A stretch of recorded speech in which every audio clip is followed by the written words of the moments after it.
This is Optimal Relationships Daily, episode 1627. You have two choices.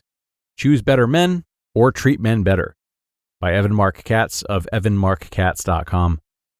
Hello, everybody, and welcome to ORD. My name is Greg Audino. I'm your host and narrator, and this time I'm going to be sharing a post with you from Evan Marc Katz, who has always been so generous with letting us read his work over the years. Now, while we usually focus on his Q&A segments, today we have an article that he wrote. So let's hear his thoughts as we optimize your life.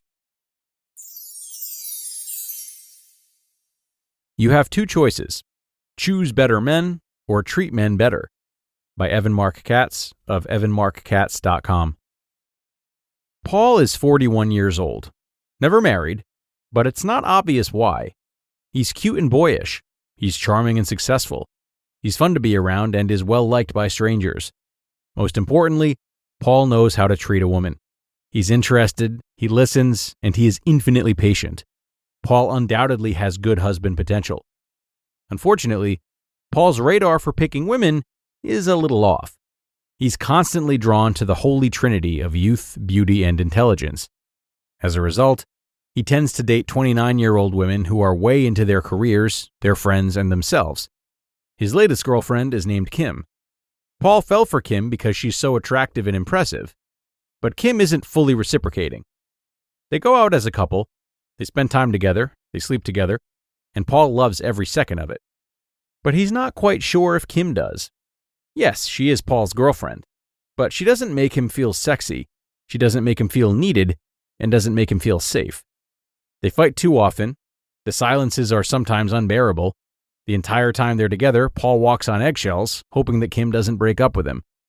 Until, predictably, she does. Paul couldn't have been a better boyfriend. He was always generous with money. He always understood when Kim needed alone time or needed to cancel a date because of work. And now she's gone. And Paul's not just sad, but angry. He did everything in his power to treat Kim right, and this is the thanks that he gets? In that moment, Paul concludes that he is done with this nonsense. The next time he meets a woman, he is not going to do any of that. No more calling consistently, no more paying for every dinner, no more putting up with the demands of her career. From now on, he's not giving anything to a woman until she proves she's worthy. Believe me, Paul doesn't want it to be this way. He just has no choice. He can't expend any more energy on unappreciative women for 1 second longer. He's done being a chump. Now, remember, Paul is a good guy, a great boyfriend. He's just been burned one too many times by a selfish woman. So he withdraws. He says he's done with dating. And if he does date, she's going to have to work very hard to prove she's worthy, because he's not going to give way the way that he did in the past with Kim. Imagine you're the next woman who meets Paul. He's attractive and intelligent, all right, but he's bruised. He wears it like a badge. He makes it really clear, whether he wants to or not, that he's not going to be taken advantage of by a woman ever again. How does this make you feel about Paul? Certainly Paul is entitled to his pain and frustration, but you are not the one who caused it. And now you have to pay the price because Kim was selfish to him? Chances are, you're not sticking around to wait for Paul to work out his pain. You're going to find a guy who is like the old Paul, the one who gives and listens and follows through and acts with integrity. The new damaged Paul is going to have to find a woman who is a bigger glutton for punishment than you are. Sadly, he's probably going to have to wait a while because most women don't want men who are testing them, who refuse to give, and who are inherently mistrustful of women. So, do you have anything in common with Paul? Have you been the giver in relationships and concluded that you are never going to be that way again? Has that been a successful plan?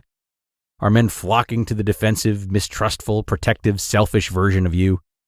If so, it's in spite of how you're acting, not because of how you're acting. Clearly, there are men like Paul who will put up with all sorts of misbehavior from women. And there are women, maybe even you, who will put up with all sorts of misbehavior from men. The problem is, you're putting up with the wrong misbehavior. The reason I'm writing this blog post at all is because I was thinking about my wife the other day and how amazing she is to me. How she makes me watermelon and apple juice each morning with our fancy new juicer. How she encourages me to go out drinking with friends on a Tuesday night when she's still got work to do. how she laughs that I'm always surrounded by 3 women at every single party we attend together.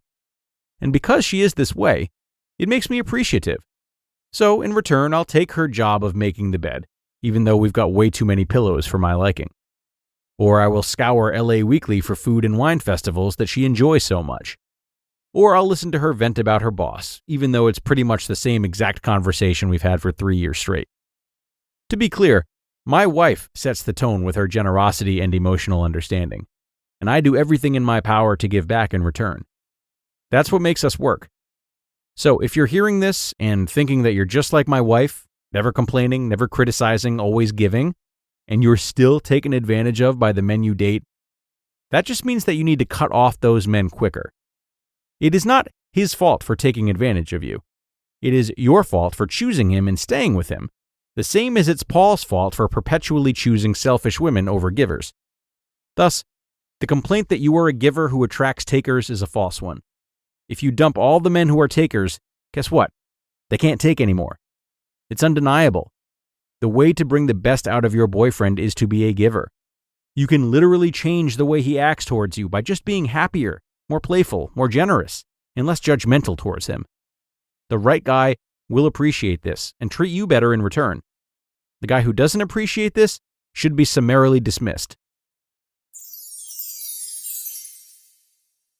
You just listened to the post titled, "You Have Two Choices.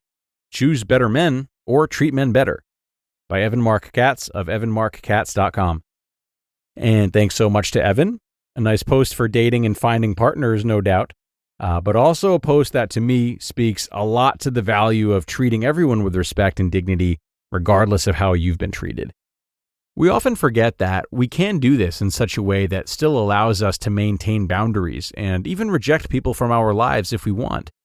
Empathy and compassion for others can indeed coexist with the acknowledgement of the fact that they aren't people we would like to give our time to.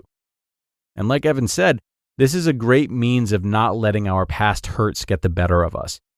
If we rely too much on others' treatments of us when considering how we would like to treat others, we're being completely reactive and not really generating relationships on our own terms, even though we might think we are. So something for us all to think about. I'll leave you to it as we wrap up another episode of ORD. Thank you so much for being here and listening till the end, everyone. Have a great rest of your day, and I'll see you tomorrow for more, where your optimal life awaits.